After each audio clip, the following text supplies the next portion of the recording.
आणि पुढारी फोकसमध्ये पहिली बातमी एका बहुप्रतीक्षित निकालाची, ज्या निकालाकडे फक्त महाराष्ट्रच नव्हे तर दिल्ली देखील डोळे लावून बसलीये, त्या निकालाचा मुहूर्त ठरलाय।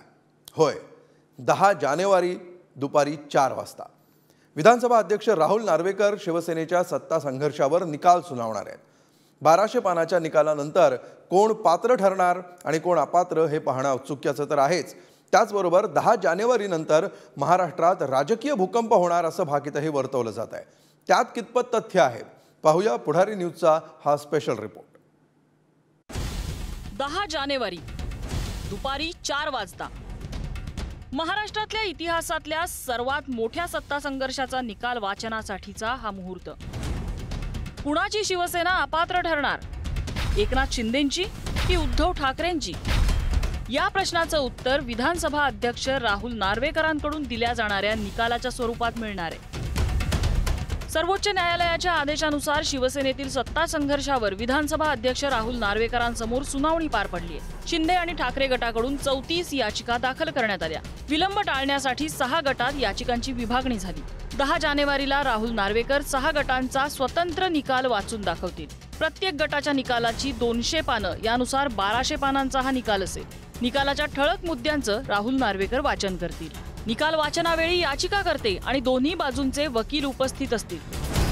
या निकालाच्या 2 बाजू आहेत।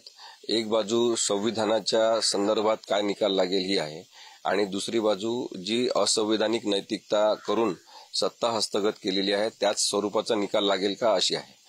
याच्यामध्ये मला असं वाटते की मी केवळ उद्धव ठाकरे यांची बाजू मांडणाऱ्या वकिलांच्या टीमपैकी एक म्हणून हे बोलत नाही। आधीपासून माझं हे म्हणणं आहे की संविधानिक दृष्टिकोनातून कायद्याच्या चौकटीत आपण विचार केला तर एकनाथ शिंदे आणि त्यांच्यासोबत पळून गेलेले जे आमदार आहेत त्यांनी पूर्णपणे बेकायदेशीर कृत्य केलेलं आहे, असंविधानिक कृत्य केलेलं आहे, आणि त्यामुळे ते अपात्र ठरतात। आम्हीच पात्र ठरू असा दावा सध्या तरी दोन्ही बाजूच्या शिवसेनेकडून केला जातोय। मला वाटतं ती प्रोसिजर जी आहे ती त्या ठिकाणी सुरू आहे।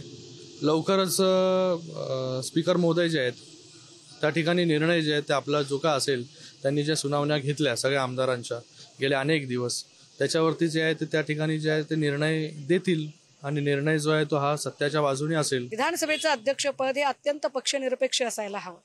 मागे आम्ही जरा भाष्य करायला गेलो तर हक्कभंगाच्या वगैरे भाषा, अर्थात घाबरत नाही मी त्या कुठल्याही प्रक्रियेला आणि कुठल्याही कारवाईला, परंतु नार्वेकरांकडून फार काहीतरी भरीव काही काम होणार आहे ऐतिहासिक वगैरे अशी काही अपेक्षा माझ्या मनात अजिबात नाहीये। 10 तारीख जसजशी जवळ येते तशी अनेकांची धाकधूकही वाढलेली आहे। आता ही युद्धाची तयारी सुरू झाली आहे। या तयारीमध्ये बऱ्या वावड्या चालू आहे। कोणी काही सांगतं तुमचं 10 तारखेला काय होईल, अरे ते आम्ही बघू, आम्हाला श्रद्धांजली अर्पण होते काय, आम्ही शहीद होतो, हम देख लेंगे भाई, ते तुम्ही काळजी करण्याची गरज नाही। कोणी म्हणतो तुम्हाला धनुष्यबाण भेटेल की नाही, एकनाथ शिंदे बसले ते ठरवतील काय करायचं आमचं, तुम्ही त्याची काळजी का करता?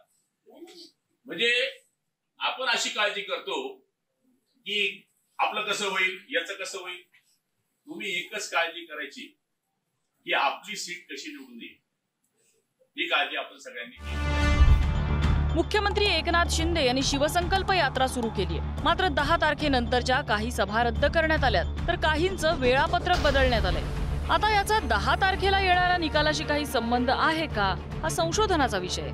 दरम्यान पंतप्रधान 12 जानेवारीला महाराष्ट्र दौऱ्यावर असल्याचं कारण शिंदेंच्या शिवसेनेकडून देण्यात आलंय। पंतप्रधान नरेंद्र मोदी साहेब 12 तारखेला रायगड जिल्ह्यामध्ये येत आहेत, आणि रायगडमध्ये आल्यानंतर त्यांची सभेची देखील जय्यत तयारी आम्ही करतोय। कुठे शेड्यूलिंग केलं जाणार आहे? नाही, करणार ना, शिवसंकल्प अभियान हे प्रत्येक ठिकाणी करणार आहोत। प्रकाश आंबेडकर हे सध्याचे उद्धव ठाकरे यांचे राजकीय मित्र। मात्र सत्ता संघर्षाच्या सुनावणीच्या निमित्तानं प्रकाश आंबेडकरांनी विधानसभा अध्यक्ष राहुल नार्वेकरांना न मागितलेला सल्ला दिलाय। राहुल नार्वेकर स्पीकर म्हणून सुप्रीम कोर्टाच्या अंडर नाहीत, तेव्हा सुप्रीम कोर्ट जे स्पीकरला स्वतःच्या ताब्यामध्ये घ्यायला बघतंय, या निमित्ताने स्पीकर म्हणून राहुल नार्वेकर यांनी सांगितलं पाहिजे मी देणार नाही, मला जेव्हा द्यायचंय तेव्हा मी देईन। स्पीकरवरती दबाव नाही, स्पीकरला एक सामान्य माणूस करण्याचा सुप्रीम कोर्टाचा जो मार्ग आहे तो संविधानिक नाही असं मी त्या ठिकाणी मानतोय. राहुल नार्वेकरांचा निकाल हा समतोल राखणारा असेल अशी विधिमंडळाच्या प्रांगणात जोरदार चर्चा आहे. आता या समतोलाची नेमकी व्याख्या आणि व्याप्ती काय आहे हे 10 जानेवारीचा सूर्य उजाडल्यानंतरच कळेल. या निकालाचे संभाव्य परिणाम काय असतील ते सुद्धा समजून घेतले पाहिजेत. निकाल एकनाथ शिंदेच्या बाजूने लागला तर त्यांच्या सोबतच्या आमदारांना अभय मिळेल. एकनाथ शिंदेचे आमदार पात्र ठरल्यास 2 महत्त्वाच्या बाबी घडू शकतात. उद्धव ठाकरे गटातील 14 आमदार अपात्र ठरू शकतात. शिंदे गटातील आमदारांना पात्र ठरवून ठाकरे गटातील आमदारांबाबत कुठलाच निर्णय घेतला जाणार नाही. निकाल एकनाथ शिंदे यांच्या बाजूने लागल्यास ठाकरेंची शिवसेना सर्वोच्च न्यायालयात जाऊ शकते. निकाल शिंदेविरोधात लागल्यास 40 आमदारांवर अपात्र ठरवण्याची कारवाई केली जाऊ शकते. निकाल एकनाथ शिंदेविरोधात गेला तर शिंदे गट सर्वोच्च न्यायालयात धाव घेऊ शकतो. की अध्यक्षांनी कसाही निर्णय दिला आयदर वे, तरी होय म्हणून सांगितलं नाही म्हणून सांगितलं तरी हा निर्णय कुठल्या एका पक्षाकडून तो सर्वोच्च न्यायालयात चॅलेंज होईल. कारण सर्वोच्च न्यायालयामध्ये अल्टिमेटली जाईल आणि न्यायालयाचं अंतिमतः याच्यामध्ये काय ठरवायचं ते ठरवेल आणि त्या न्यायालयाच्या निकालाप्रमाणेच पुढे मग काय कारवाई. एकीकडे शिवसेनेच्या पात्र अपात्रतेच्या सुनावणी संदर्भात विधानसभा अध्यक्ष 10 जानेवारीला निर्णय देणार आहे, तर दुसरीकडे 2 फेब्रुवारीला शिवसेनेच्या पक्ष आणि चिन्हाच्या संदर्भात सर्वोच्च न्यायालयात सुनावणी पार पडणार आहे. 17 फेब्रुवारी 2023ला निवडणूक आयोगाने शिवसेनेचं पक्ष आणि चिन्ह शिंदे गटाला दिलं होतं. या विरोधात ठाकरे गट सर्वोच्च न्यायालयात दाखल झाला आहे. शिवसेनेतल्या सत्ता संघर्षावर येणाऱ्या निकालाची व्याप्ती ही फक्त ठाकरे आणि शिंदेंचं राजकीय भविष्य ठरवणार नाहीये, तर पक्षांतर बंदी कायद्याची व्याप्ती, अध्यक्षांची कार्यकक्षा आणि सर्वोच्च न्यायालयाची मर्यादा आणि सगळ्यात महत्त्वाचं म्हणजे हा निकाल देशातील बहुपक्षीय संसदीय लोकशाहीवरही परिणाम घडवणारा ठरू शकतोय. ब्युरो रिपोर्ट, पुढारी न्यूज, मुंबई.